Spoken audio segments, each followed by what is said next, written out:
The summer I learned to listen. The old house on the hill wore the light like a shawl, and every corner sighed with the sort of quiet that forgives you for breathing too hard. I was 10 when that peace first arrived, as soft as a moth's wing against the window. The harbour smelled of tar and salt, and the fruit market's copper pennies, and the lilacs bled their pale throat into the air, as if they had secrets to tell. Our street ran a slow route to the edge of memory, and the house at the end, with its damp starch stairs and the way the kitchen floor held a little water despite the dry weather, felt like a harbour for small, innocent sins we had yet to commit. It belonged to Grandpa's old stories and the clock that never wanted to be wound again. A clock that slept through the day and woke with the moon to hum a careful lullaby into the walls. There was a friend, really more of a neighbour's boy, Milo, who came to our play-salted doorstep with the reckless certainty of youth. Milo's hair was the colour of rain-washed slate, and his laughter came loud as a gull's cry, though he would lower his voice to whisper it when we were certain we were alone. The first memory of Milo in that house is not a sound, but a smell.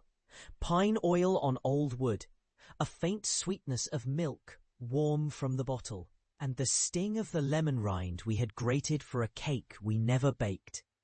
It was the summer of small rituals, the sort of rituals that children invent, to pretend the world makes sense.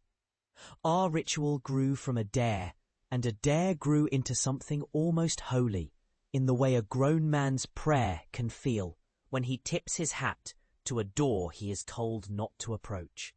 Milo found a brass key in the key box by the back porch, the kind that glints in the sun and makes you believe it might unlock a universe you never knew existed. I found a circle of salt in the kitchen, bread crusts carefully stacked at its edge, a teacup of honey on the table, as if someone might return and need a sweet offering. We drew a line with our fingers along the wood's grain and spoke a string of names, names of the folk who had lived and loved there before us. Then we whispered a vow to leave the door of memory ajar for a little while, just enough for something to slip back through, if it wished. We believed that by binding our memory to the house, we would keep it safe, that no night would swallow the warmth of a summer if we kept the circle clean and bright. There was a moment, a tiny one, when the air changed its weight, like a cupboard door had opened somewhere in the walls and a draught wandered through the rooms, carrying with it a breath of another life. The clock in the hall did not spring to life, rather it exhaled, a soft exhale that sounded like a sigh, and the old wood pleated at the joints, as if the house itself were leaning closer to listen to us. Milo's eyes were bright with mischief when we finished, and I swear to this day that the room lit by the lamplight did not merely glow, it clarified. The house smelled sweeter then, and each sound, each floorboard's creak, each hinge's sigh suggested a name in the margins of the air, a name we did not know, yet dared to pronounce. But summer's end, and as it happened in the ordinary way of the world, Milo did not stay. A storm rolled in one evening like a great black hand, laying its palm across the sea and thudding it against the harbour walls. The storm took Milo's laughter with it, or maybe the storm did not take it at all, but rerouted it somewhere inside the house where time could listen with us. The adults spoke to me in the way grown-ups speak about danger, careful words, gentler now, as if fear were something you weather with a slow breath. They told us Milo had gone into the sea and not come back, that the sea keeps a boy as often as it lets him go. The phrase came to me later as a cold coin slipping into my pocket. If the sea keeps him, then perhaps the house keeps what the sea cannot take. Years passed, and the house aged as I aged. Its shadows taller with the aging of its inhabitant. I kept returning to it, drawn by a stubborn gravity, as if the whole of my childhood stood outside its doors, waving a small, pale hand, begging me to notice again what I had chosen to forget. The air inside the rooms grew denser, thick with the memory of summer heat and the soft, deliberate footfalls of someone moving just beyond the line of sight. The house learned my secrets in water-stained whispers, the way I slept with the door ajar, the way I tucked a trinket in the old pantry locker, the way I counted the ticks of the kitchen clock when I could not sleep. In the years that followed, after the dust settled into the corners and the house learned my breathing, the uncanny settled in like a friend who never leaves.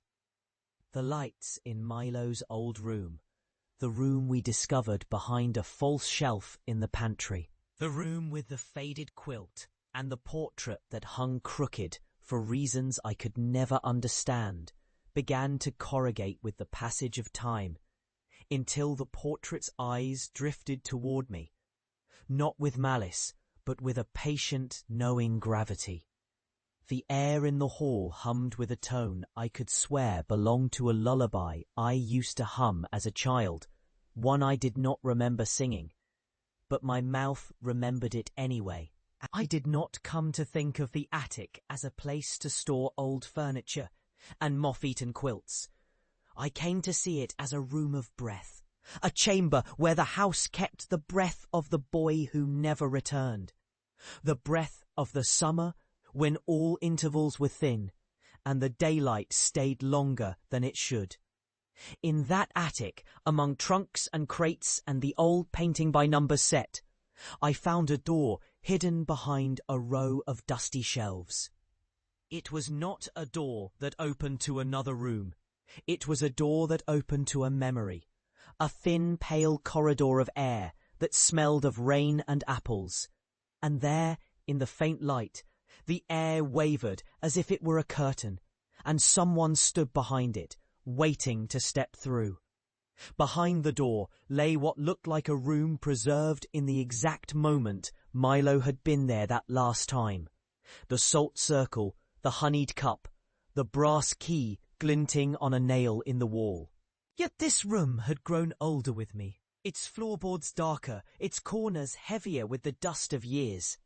In the middle stood a small wooden chest, and when I opened it, I found not treasure, but memory, pockets of memory, arranged like notes in a music box. Milo's laughter, the storm's thunder, my own small fear, a corridor in the sea's distant memory, and the circle of salt I had placed on the kitchen floor long ago, no longer merely a circle, but a hinge that would not close. In the debris of the chest lay Milo's name, etched into a brass plate that had not tarnished, though the plate looked centuries old and entirely new at once. The line of his name crossed with the line of my own, as if we had both been